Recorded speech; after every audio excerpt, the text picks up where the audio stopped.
So we're continuing a series of lectures on understanding world religions, and especially as a Christian, looking at some ways that we can respond to those world religions. So we're going to start today with looking at a definition of religion.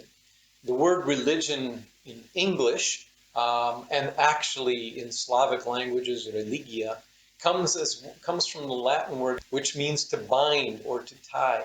And the meaning is to tie to the gods or to connect with a higher power. One of the books that we use in the course in Kiev is Dean Halverson's book, The Compact Guide to World Religions.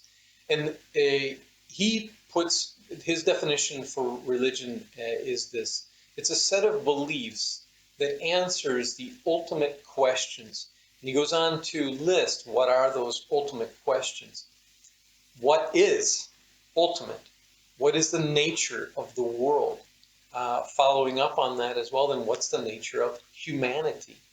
And then what is humanity's primary problem? And then in addition, he asks a question that I think most of us are interested in. What happens after death? Now we'll look a little bit later at the definition of worldview, and we'll try to use that definition then to describe different religions as well. But I want to go back to this definition of religion and try to, I guess this is my really basic idea of what religion is. It's a belief in something, or maybe a belief in nothing, but it's a belief in something. And this belief is not necessarily substantiated by physical or material evidence. That can be important, of course, for many of us as we look for some kind of proof that our religion is true, or it's the right one, the correct one, or at least that we're on the right path. But physical and material evidence are not the only types of evidence that people think of when they think about what they believe in. Religious knowledge, really, in fact, is obtained through four sources. The first would be, for many religions, perhaps not all, but holy writings. For a Christian, this would be the Bible. For a Muslim, this would be the Quran. And of course, then other religions have their holy writings as well. Then there would be the kind of general description of authority. And this might be tradition.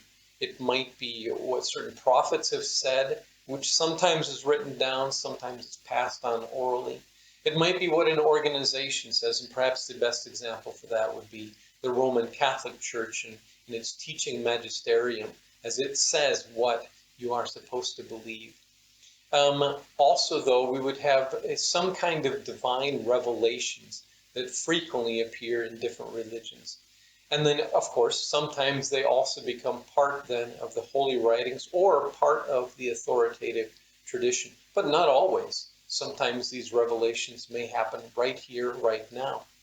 And that carries us then into the last source, and that would be religious experiences, which also then, these four sources, and of course there's overlap between every single one of them, but attempting to describe what are the sources for religious knowledge. And religious believers then have faith in this kind of knowledge. They trust it. They believe in it. They believe that what they are reading or hearing or experiencing is true, is something that matters to them, connects them with something outside of themselves. And so again, going back to Corduan, his definition is that a religion is a system of beliefs and practices that provides values to give life meaning and coherence by directing a person toward transcendence. And so you can see several parts of that there. The beliefs and the practices with the religious experiences, and giving life meaning, but also the connection with something or someone transcendent.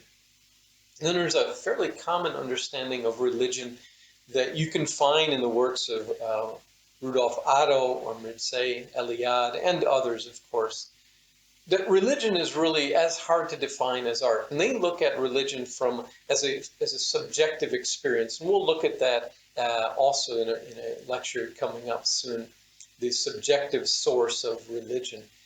In other words, that religion means something different to every person.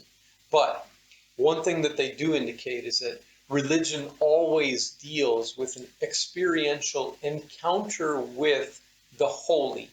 However, we understand that holy, whatever somebody might think of as holy, and whether that is subjective or it's from outside of themselves, in other words, transcendent, also would be another question. Then Hans Kuhn has kind of an extended definition of religion, and I'm giving this lecture actually just 2 days after this great Catholic theologian passed away, so I thought it was very appropriate as well to share his description of religion.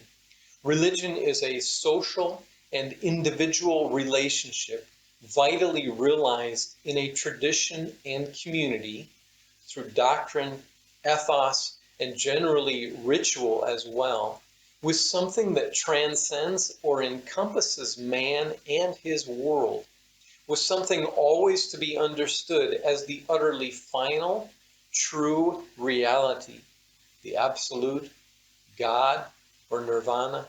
In contrast to philosophy, religion is concerned at once with a message of salvation and the way to salvation.